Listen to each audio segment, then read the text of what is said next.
반갑습니다. 열린 이야기입니다. 오늘도 소중한 시간 내주신 여러분들께 대단히 감사드립니다. 오늘 소중한 시간을 가지시면서 조금이라도 도움이 되시고 또 내일 이후에는 나한테 뭔가 도움이 됐노라 라고 생각하실 수 있을 만큼 열심히 여러분들과 단 10분 동안 함께 하도록 하겠습니다.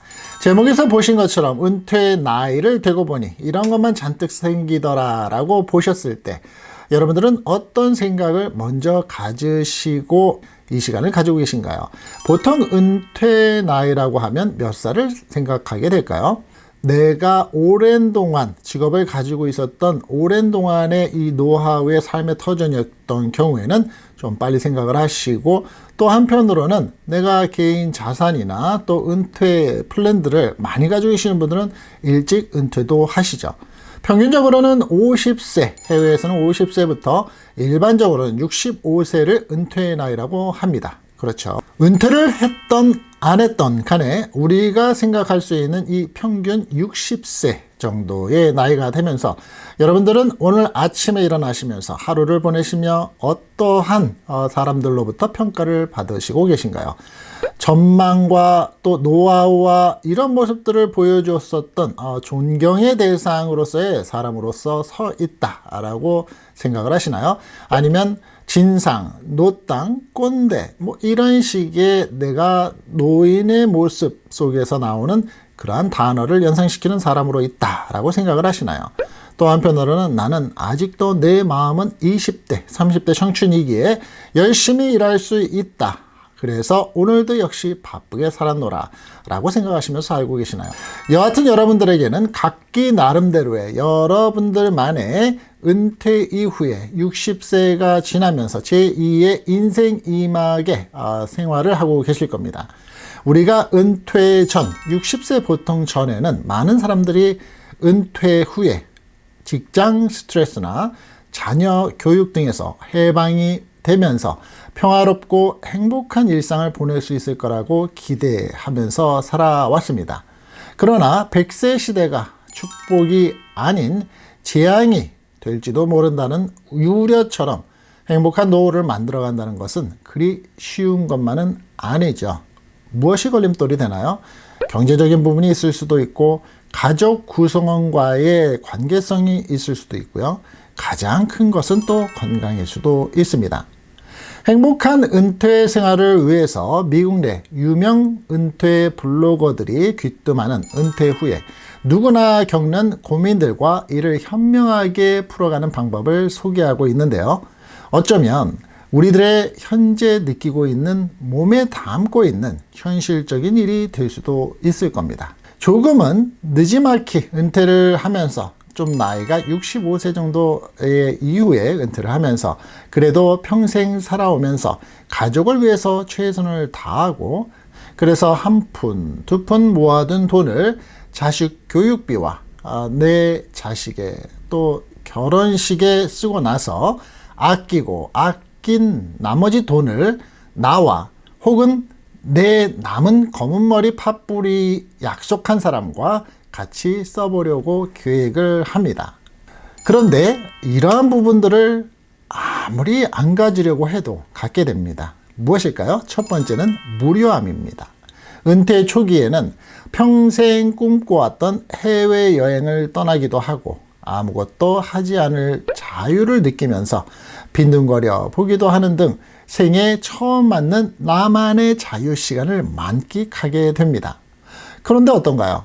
시간이 지나갈수록 처음에는 축복이었었던 이 자유시간이 아침에 침대에서 일어나는 게 곤욕일 만큼 감당할 수 없는 지루함으로 다가오기도 합니다. 은퇴를 하면서 나이가 좀 들면서 책도 좀 많이 봐야겠다고 하지만 보실 수 있으신가요? 조금만 책을 보면 아른거리고 머리가 지끈지끈 아프면서 글씨도 당연히 안 보입니다. 책을 집어던지고서 하늘을 쳐다보면 잠시 여유를 갖긴 하지만 그 이후에 내가 무엇을 해야 될 것인가 갑자기 막막해지면서 무료해집니다. 목적 없는 삶은 고문에 다름없기 때문에 따라서 은퇴 후에 목적 있는 삶을 살 수 있도록 새로운 취미 생활이나 스포츠, 봉사활동 등을 찾아서 하루하루를 활기차게 살 수 있는 그러한 스케줄을 짜는 것이 우리한테는 무엇보다도 중요할 거라고 생각을 합니다. 알고 있는 얘기지만 실천을 하는 게 더 중요하겠죠. 스포츠, 젊을 때만큼 과격한 스포츠를 선택할 수는 없지 않습니까? 봉사활동, 내가 평소 때는 대인관계에 있어서 내성적이었기 때문에 나가서 봉사활동 한다라는 거 쉽지 않습니다. 하지만 어떻게 극복을 해야 될까요?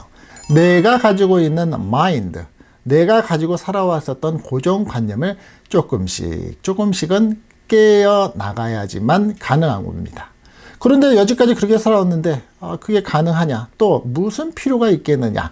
라고 생각하시면 그저 앞으로도 이 무료한 이 기분을 가질 수밖에 없지 않을까요? 두 번째인데요. 다람쥐 쳇바퀴 도는 그런 일상입니다. 은퇴 후에 꿈꿔왔었던 골프, 또 등산, 낚시, 이런 것들을 실컷 치는 일도 하루 이틀이지 시간이 가면 갈수록 그러한 일상도 무료하게 느껴지는 때가 분명히 옵니다.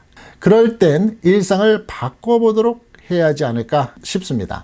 물론 나이가 들어서 새로운 무언가에 도전하는 것은 그리 쉽지만은 않은 일이죠. 스마트폰 하나를 공부를 하려고 해도 분명히 물어봐야지만 되고요.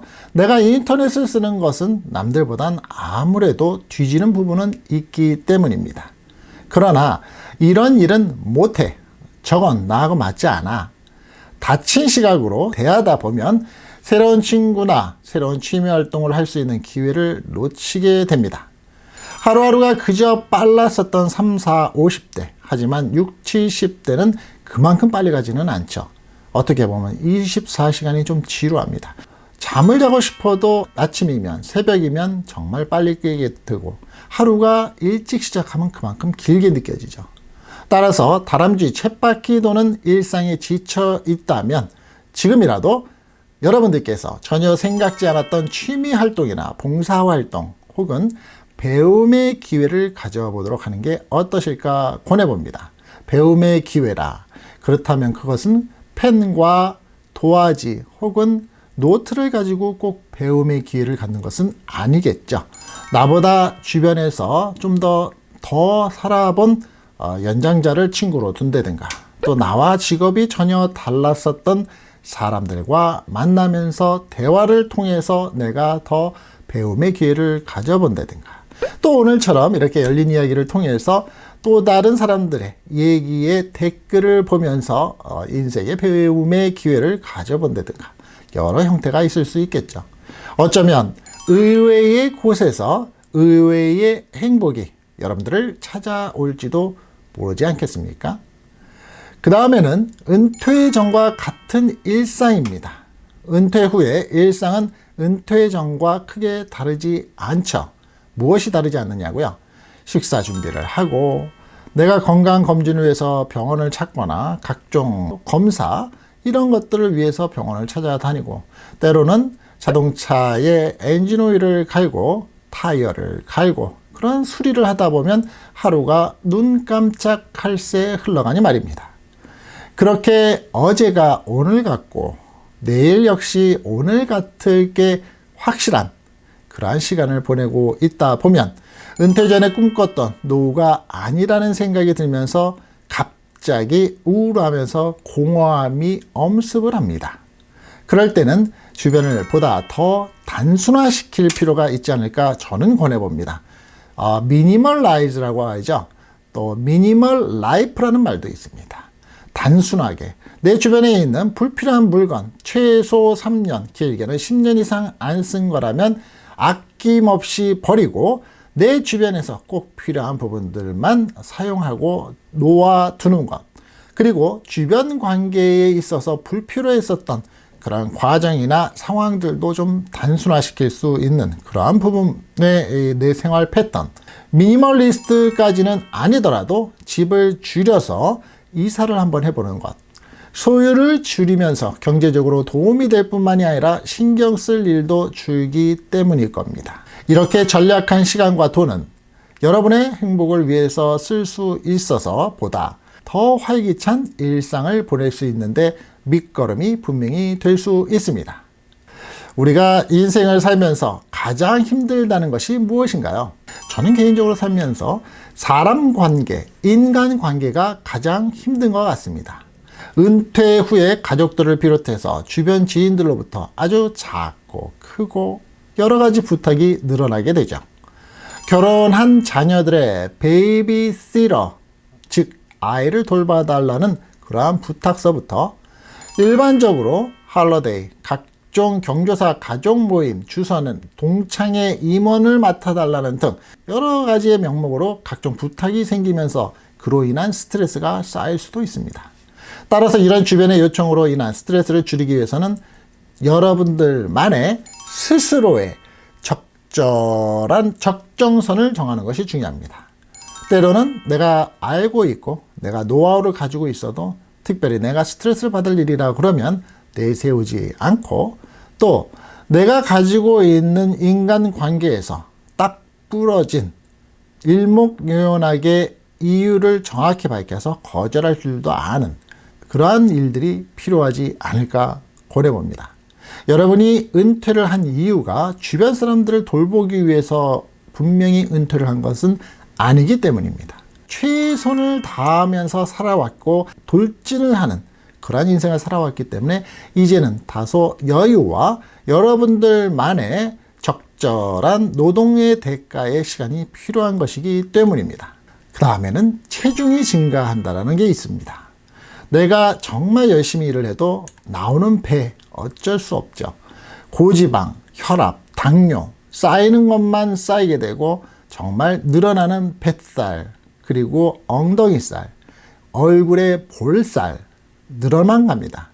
은퇴 전에는 활동적인 직업을 가졌던 사람들일수록 은퇴 후에 금방 체중이 불어날 수도 있다고 합니다. 은퇴 후에 집에서 생활하는 시간이 늘면서 칼로리가 높은 음식을 자제하지 못하거나 원해서 먹다가 보면 의자나 소파에 앉아 있는 시간이 더 많죠.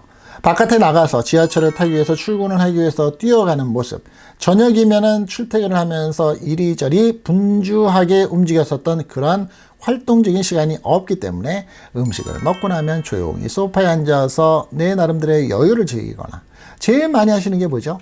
그렇습니다. TV 시청입니다. TV 시청 등으로서 앉아있는 시간이 늘어나기 때문이라고 합니다. 이처럼 은퇴 후에 체중의 증가를 피하기 위해서는 여러분들이 어떻게 해야 될까요? 건강한 식단. 이 건강한 식단은 당뇨, 고혈압, 고지혈 이런 기본적인 이 가지고 계시는 지병을 포함해서 위해서뿐만이 아니라 여러분들이 소화 능력을 위해서, 위도 굉장히 안 좋아지지 않습니까? 그래서 건강한 식단을 유지하고 규칙적으로 산책이나 운동을 할 수 있도록 운동 스케줄을 짜시는 겁니다.